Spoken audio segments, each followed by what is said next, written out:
The order? Yachty, can you say here? Here. Great.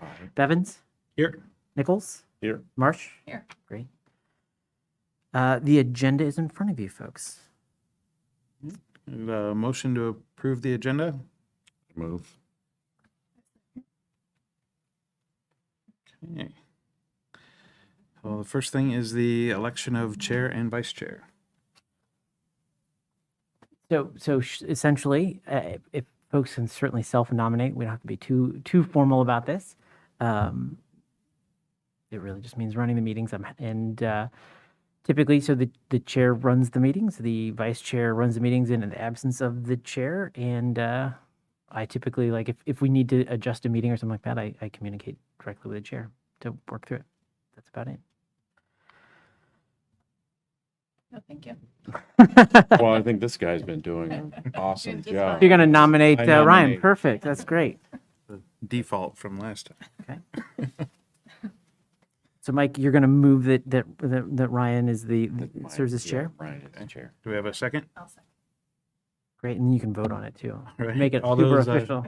In favor, say aye. Aye. All those opposed? Motion carries. We should have a vice chair. And vice chair, so. Oh, yeah. Thank you. A second? Payback. Any other And just- nominations? Do you have a prepared speech? No. All those in favor? Aye. Mike as vice chair? Opposed? Okay. Well, great. Done. Congratulations, folks. Public comment? As always. Staff report. All right. So it's obviously been a while since we met back in, was it May, maybe, or April? It's been a few months due to a confluence of events. We've been busy. We had the first Blues and Barbecue that we've had in 3 years. So we took 2 years off because of the pandemic, and we hosted that July 9th. About 20,000 folks is our estimated attendance, which is the most we've ever had. It was really nice to be back. It was really nice to get folks together. So that took a lot of planning. It's nice to have that in the rearview mirror. And as I mentioned to you, we already talking about next year. Blues is one of those things that basically we never stop talking about. It has lulls, but thinking about what we wish we would have done differently, while it's still fresh, things that worked really well. The feedback that we've gotten is been very positive. We put out a public survey after the events, and the comments are pretty predictable at this point. There's always it's in a park, but there's always, how can we make it more accessible for folks? There's always questions about, people always are opinionated about music. People talk about food. They talk about having a good time. We've resisted over the years the urge to add a whole bunch of things to blues. So, blues has had fireworks in the past. That takes up a lot of space. So we don't do that. Though we have 2 other firework events throughout the year. Folks ask for a parade. We've had classic car show. We've had requests for sand volleyball tournaments. So we tend to try to push back and make sure that we're really focusing on what that core is, which is the music, it's the food, it's the kids stuff, and it's just that community building. I think the City Slate stuff, which has been another big piece of what we've been working on this year, really fills in some of those other needs and some of those other opportunities. So rather than trying to do everything on the second Saturday in July, it's nice to have those other pockets throughout the year, and that's been really positive. So the City Slate's been going really well. Last month we had, I want to say we had 11 different events on that slate, which brought our total to like 22 at the time. We've seen more than 30,000 folks in attendance cumulatively over the course of the year. Obviously, some of those city slate events are a little bit smaller. Our goal is events that can accommodate 100 folks or more. So some of those are 20,000 people events like Blues, and some of those are 100-person concerts out at the Rancho House, or a free fishing weekend around Liberty Center Pond with Take a Kid Outdoors. So we're really trying to make sure that we have a wide variety of things to do as part of that programming. The Neighborhood Ambassadors is another big piece of what's been taking up our time. Later this month, we'll have our third quarter meeting with those folks. We've got about 40 of them. As I note in there, we were notified that we were awarded we won from the International City County Managers Association their community partnership award for partnering with those folks. It's pretty cool. There's only three organizations, partnerships that win that award every year based on population size. We won our population category. That's pretty cool. So it's been nice to get that accolade and to hear from some of our neighbors, Iowa City and Coralville, as well as farther afield, asking about that program and talking about implementing some of those things that we've learned. Other exciting things. We've been working with Shive Hattery, our planning staff, and other administration on sort of the next phase of Centennial Park planning. We started talking about that sort of heading into Blues. It was really neat to sort of like think about that as we're doing the event. And it really reassured me that the things we were talking about building there, so a Four Seasons sort of conference center and stage, as well as a pavilion, we were on the right track, and the placement and that sort of thing felt good. Sort of in the temporary sort of buildings that we were doing for Blues. So it'll be nice to eventually get to a place where we're not having a crew come in to build a stage sort of the week of Blues, and to have one there, and some of those other things, more paths for folks so they can get around a little bit more easily will be nice too. Micah and I are also working on some stuff for the Rancho House, which is that small white house just north of the community center. Over the summer, we've been working with United Action for Youth, which has done some programming in that space. We've had our concerts there on the porch, and Summer Lunch and Fun has been there for several years.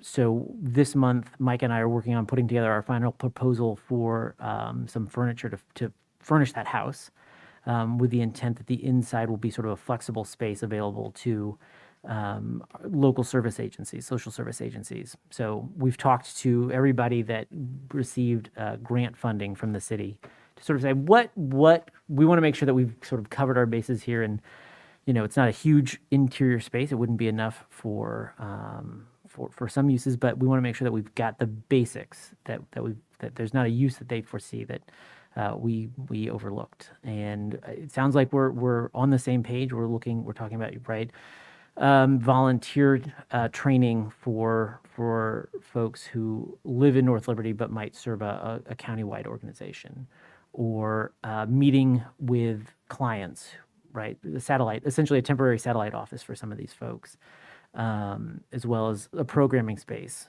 And so all of those things are sort of on possibilities, and we'll hopefully have some funding to go ahead and actually start furnishing that more permanently, rather than the folding tables and chairs that are in there right now. Yeah, I have a question. Yeah. I don't know the history of the Rancho House. What was it? Yeah, so the Rancho House was built in 1908. It was a farmstead. It was an early example of, it had hot and cold running water, had softened water, had electricity. It was kind of state of the art for the time. And then over the years, it had a variety of uses. It was a daycare for a while. It was apartments for a while. The city bought it, I want to say in the early 2000s or the mid 2000s. And the original intent was to pull it down and use it to extend parking for the community center. There were some engaged residents who pushed for some other uses, and it's gone through a few different sort of like ideas. At one point, the intent was maybe it's a welcome center for folks coming off the interstate coming through town. Perhaps it would be there was a talk at one time about the communications office, just sort of it becoming our space once so that we would move out of the rec's space and free up some space there. And then once Summer Luncheon Fund sort of started using it, I think the intent, the idea of it becoming maybe a satellite place for these social service agencies sort of took hold. And so now, a few years ago, it was the city completed the renovations of it, completed the restoration, and the pandemic set us back maybe a little bit on getting folks in there, but we're moving forward with that now. That's the quick version. We have a whole video on our website with Tracy who can take you through and tell you the historic parts of it. It is on the National Registry of Historic Places too. So I think that it's been a whirlwind summer. I think folks some of the staff are gonna get some vacations in here now that we're on the other side of blues. But looking forward to more City Slate programming through this month, through the end of the year. We've got the summer send-off, which will be inflatables and a community kickball tournament and fireworks and some live music and some food at Penn Meadows Park on the 20th of August. We've got another swimming story time on I want to say the 12th, the Friday, the second Friday, I think, of this month. And then we'll move into things like haunted happenings. So a lot of the Halloween programming falls on that. Breakfast with Santa this year is moving on to that. So one of our goals with the City Slate programming is to bring new programming, but also to take classic programs that used to have a fee at the door and make those free. So haunted happenings, which has had a cost associated with it for most of its time, is free to attend now. Breakfast with Santa, which has also had a cost to attend, will be free in December this year as well. So I think those are the big picture highlights over the last few months. I'm happy to answer any questions you folks might have. Question just going down Yeah. to the podcast. Yeah. So there's a huge spike in there for Heinz ice cream. Mm-hmm. Bringing that, but I'm assuming it was the 21st podcast. And so do you know what caused that spike created something later? A couple of things. So one is that's the total number over its life. So that's, we reinserted it into our feed. So it's basically gotten sort of 2 showings. Okay.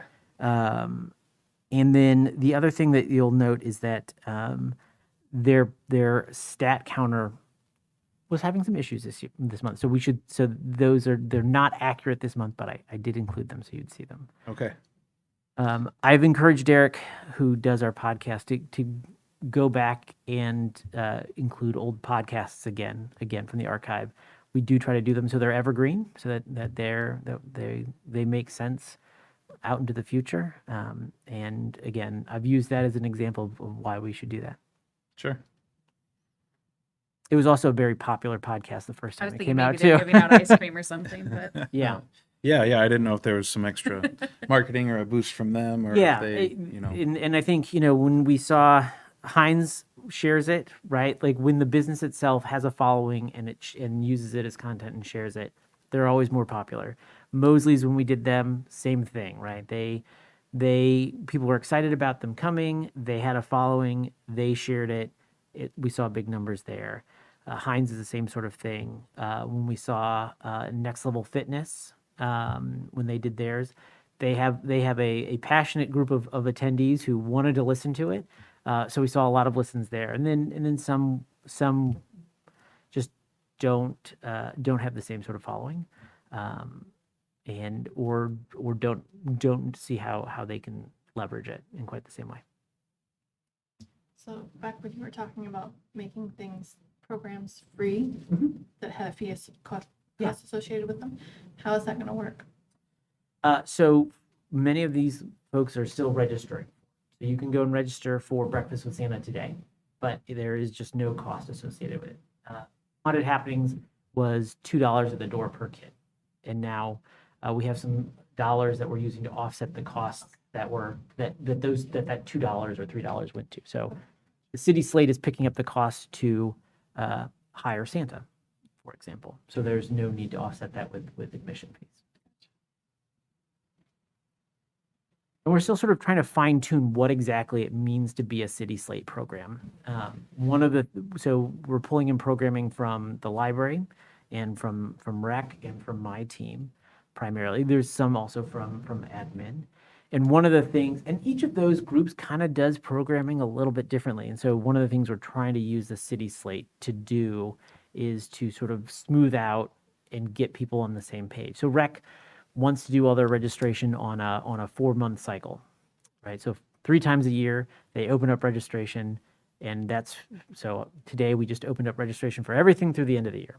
That's how they want to do a registration. The library is much less interested in doing registration for programs, and if they do, they use a different platform. We're trying to figure out how we can help them.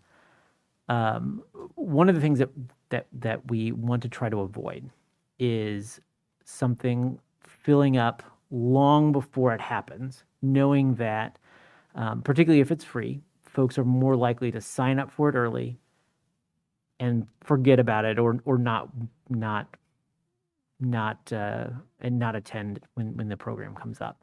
So that's one of the concerns we have with sort of how early do you open up registration, having registration in the first place, and that sort of thing. We'd like the programming to be as flexible as possible. And that's easier with some programs, obviously, than for others. For swimming programs, they really want to make sure they don't have, it's a safety issue. They don't want to have an unlimited number of kids coming to a swimming event. But just trying to figure out how do we do this in a way that allows folks who might not have access to a computer the minute registration opens, or might not learn about it until it gets closer, or they don't have their plans figured out. So how do we help those other folks figure out how to structure their events so that it's more accessible that way? Did you say you could sign up for Breakfast with Santa now? Yes, you can. It hardly feels correct, right? Yeah. But yeah, so that's. And traditionally, the rec has always opened up Breakfast with Santa registration on August 1st, or the first Monday in August. Number of people that can come to that? There is. It's a high number. It's like 300 or 400. But again, we'd like, from a marketing perspective, to have spaces available as we get closer. We certainly don't want to push it so late that folks that we have untaken spaces either. So that's something we're working through in this first year, sort of trying to pull in some of these programs. And I think as we head into the fall, we'll have some more conversations internally and with those departments about what's working well with the slate and what's not. I think it's been a really good exercise. I think it's been a really helpful way for us to market all of the different events that are happening, as well as enhance them and add new stuff. But we'll just need to sort of figure out what we need to change as we head into the next year. So there's a commitment, a solid commitment then for the Cablevision channel For cable casting going forward? For going forward, yeah. I think that we need to talk about that yet tonight. Okay. But I think for City Slate, our programming, as far as our events and stuff for kids, that we will continue to, the intent is to continue to do that going forward. It's been successful and really smoothed out some of the processes internally at the community center. It's also really nice having everything in one place. Yeah. I feel like in the past, our family missed events because we Yeah. weren't looking in the right spot. So it's nice to kind of have everything in one place to be able to see all of them. So Yeah. it's been a big benefit. That's been another intent too, right? Is it shouldn't matter who's the programmer, right? Right. It's nice to have it, and there are certainly still pockets of that, Yeah. and we know that. But a lot of the big ones are all in one place, and Great, it's been great. good. That's great to hear, Amy. Thank you. be a good time to segue into the discussion of public access and cable casting. Or did you have anything else for? Not if Staff there aren't any report? more questions. No, I don't. Okay. So this is a continuation of that conversation that we had. We started many months ago to talk about sort of looking for some direction on the future of the actual cable channel. So again, as we noted, our equipment's getting old that we use to automate playback on the cable channel. We don't have numbers, hard numbers for how many people, how many eyeballs do we get. We did after the meeting put up a slide asking people to go and fill out a survey if they were watching. That survey has had 0 people submit any information on it. That's been out 3 months to. Following that meeting so this was from March. So we must have last met in, can't have been March, was it? Maybe it was March. It was April. It must have been April. I think so too. So April, May, June, July. So almost 5 months. Again, there's been a number of legislative changes at the state level. There's been a number of technology changes that have made the access piece easier for folks. I think, as we head into budget season, I need to start thinking about, do I need to start asking for money for a new automation server? Right. That's a $20,000-$30,000 expense. Or is this something that we need to come back with a plan to transition away from loading video onto a server and putting on a cable channel, and that access piece where people provide us video on a thumb drive that we load onto a computer that then gets automated out too. I want to be clear. I think we're not talking about not recording and streaming meetings. I think that's an important transparency piece. But we also know that most people are watching our meetings on Facebook, on YouTube, or online. And we can certainly look for ways to make that accessible for folks who might not have access to a high-speed internet at home, to figure out how we might be able to make that a little bit easier for them to do. But I need some direction from you folks as to if this is which direction. I think we're at a fork in the road, which is, are we continuing to do video playback on cable, or are we looking at a transition plan away from that? And we don't have numbers of how many people still have cable. We don't. And so at the last meeting where we talked about it, the idea came up to put a slide on. So the only people who would have access to this survey would be the people that are actually watching it. Right. And that's what he's saying, is had And no 0. one got it. So I mean, I think that Speaks. is the pulse Yeah. right there. I mean, that's if there was going to be any kind of public outcry, Okay. I think we would have seen it, or concern even. The entrepreneur Yeah. mind that I have that's working Yeah. is something that's it's just an idea. Yeah. Just today, it just came to mind because I knew we had that meeting before. And, Yeah.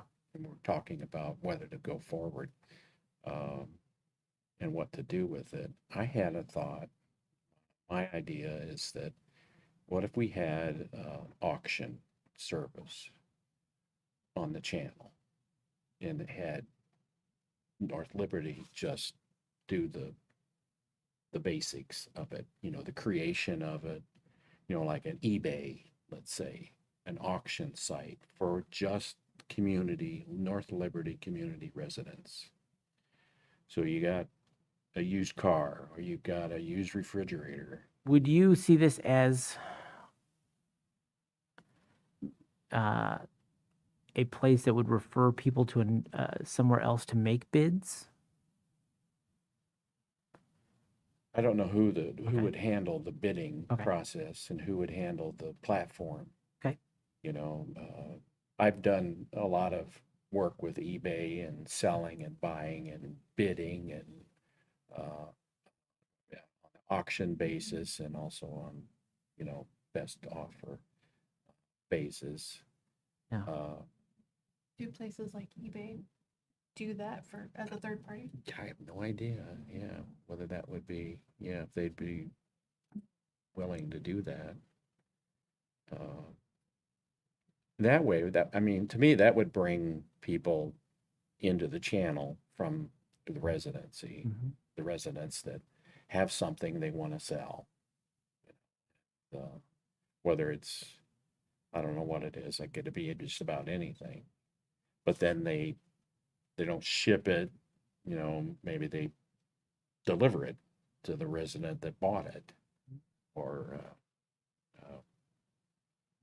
and it doesn't go out of the city. It's I'll, kind of a city, it's like kind of seen as a city service, but for just the residents. Let me look at and ask our attorney to look at the Cable Act to see if that's something. Because once we start to get into commercial stuff, that starts to our ability to do that's Okay. much more limited. Yeah, I think I have a hard time seeing how that would draw somebody to a cable service if since you mentioned eBay, it's already there, and Facebook Marketplace, and then Oh, yeah, there's next tons of door. There's tons of them out there. Yeah. And I don't even know how to access public access TV. So I think yeah, I'm not opposed to looking at ways to save it, but I don't know what else would draw people to it. I kind of feel like the- people don't have access to the internet. Nowadays, people don't have access the other way around. Well, and the people that, if it's going to cost 20 to 30 grand to update the cable system, that could help other people access the internet, which is probably a bigger need, especially with kids needing it for school. And I know there's already some programs with that, but it just seems to me like to benefit more people, there's probably something other than cable. But I also honestly haven't had cable TV for probably 15 years. Yeah. So And again, I think that's sort of the right. That's the rub. That's the trick. Yeah, I can see Yeah. that. I mean, I think over the years we've seen, there was a time when the department's main focus was sure. providing a cable, was maintaining a cable channel, Mm-hmm. and we are very much in a place where that's a thing that is one of the things we do, and probably ancillary to most, and not the best way for us to, not the best use of our time and effort. So is it like through South Slope? Yeah, so both MediaCom and Cable South Slope connection? carry the channel. According to the regulatory landscape has changed, but when they both first started offering video service, they had to negotiate with the city franchise agreements, and as part of those agreements, they were required to provide space on their cable systems for the city's cable channel. The state has changed that so that now the franchises are with the state. They still have to provide space on those systems, but any maintenance, they used to have to the cost of taking the signal from the city was on them. Now it is we have to put in the effort, and the cost is on us to get them the signal. And if something stops working, that is the city's cost. It is no longer the cable provider's cost to fix that retransmission equipment. And I'm guessing we could transition the slides that we're using now, because we're talking 2024 would be. Yeah, I mean, I think we could. I mean, I'm not opposed to running the channel as it is until the equipment no longer functions. I think that would make a lot of sense. And I think if we laid out a plan and that you folks were comfortable with, that noted that we would notify the handful of providers that we have that we will continue to do this until it no longer functions. That makes sense to me. You know, Derek has pulled back on the amount of effort he puts in day to day, week to week, programming the channel and programming different videos for automation, so that it is meetings and some of these provided programs. No one has given you any feedback that they're disappointed in No. that programming dropping off either. So I mean that to me says everything, that there's just the viewership's not there. I think that was our initial Yeah. concern, was Yeah. we didn't know. Yeah. And I think any lack of response. So I mean, in my opinion, anything that we can do to help map that out Okay. and be done. And but if there are, people who are counting on that, and we can change those slides For maybe sure. to make sure that people know, instead of just a survey, that they can reach out and Yeah. all the different ways that they can access these meetings and content. Well, and that between shows right now, we show bulletin board slides. They're the same things that show up at City Hall and at the community center and in the library. And the intent is, when the new City Hall is built, there will be digital signage there. And so we'll still have hardware that will do character generation. It'll just be, and that piece is relatively, it costs less than an automation server, for sure. And it's the sort of thing that makes sense in my mind to maintain and to continue to invest in, rather than something that's just playing standard definition video over copper wires. Well, I think you said that Iowa City have a channel and they dropped theirs. So Iowa City had a few different channels. They had a public access channel that folded and is now part of Public Space One, and it does much more. It doesn't do cable casting anymore. It does do. It uses their equipment for sort of video art and multimedia art. They still have a government access channel that the city operates. Their primary method of cable casting of transmitting meetings is the web. And then Coral Vision, which operates as a PEG channel like ours, still exists also, though talking to John, they don't have any people providing them programs. They just show Coralville meetings. Yeah, and if between now and when it's not going to exist anymore, we can, add on to the current programming how people can find that information once it's gone, then So why don't I work with Derek and we put together sort of a plan? I don't know that it'll have hard dates in it as much as sort of phases, and we can sort of come back and talk to you about that. A quarterly look of the next. Or sort of like what when we sort of see the maintenance costs go up. Yeah. Right. That seems to me to be kind of the catch here. Okay, If a hard drive dies, is it worth replacing a hard drive? absolutely. Right. It's sort of the question. If a graphics card dies, is it worth getting a new graphics card? And I think the answer I'm hearing is probably not. But that we need to invest in making sure folks know how to get those, and we need a plan for folks who can't stream the meetings or go online to watch them. Yeah. Side note from that, do we have does the city have data to know how many households don't have high-speed internet? I don't know that we do. We did ask at one point when we were getting ready to do neighborhood ambassadors. We talked to South Slope about where they had penetration, and it really mirrored some of the other stats we were pulling from like Nextdoor and those kinds of things that we sort of craft onto engagement. I don't know that we have hard numbers, because people can get high-speed internet from a few different places, and they certainly don't have to share their numbers with us. Mm-hmm. But we can certainly look. And the school districts might have a better sense of that as something that they would have dealt with over the last couple of years. Sure. We can I think certainly- that's a registration question every year. I don't know if they would share that, but Yeah. that's just more of a curiosity, Yeah. because then Well, and there's so many people have phones now that do so much. I mean, they can stream about anything they want on a phone, Yeah.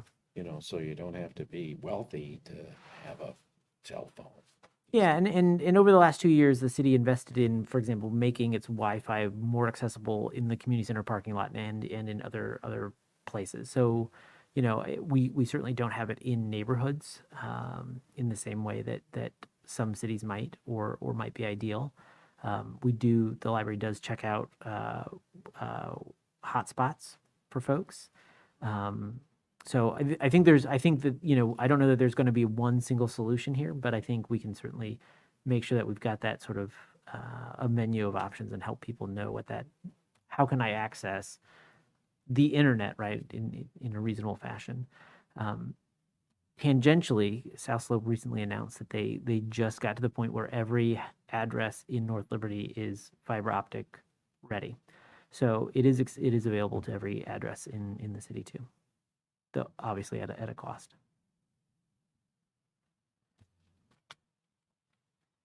Yeah. So is that something that's going to require a vote from us eventually, or is this just this is the recommendation and moving forward? I think I feel like I've got direction and consensus, which is what I need. I think when we get to a point of having a policy in front of you, that we'll want you folks to formally approve it. But I think I have what I need at this moment. Okay. Thank you. Anything else on that discussion? Any old business? New business?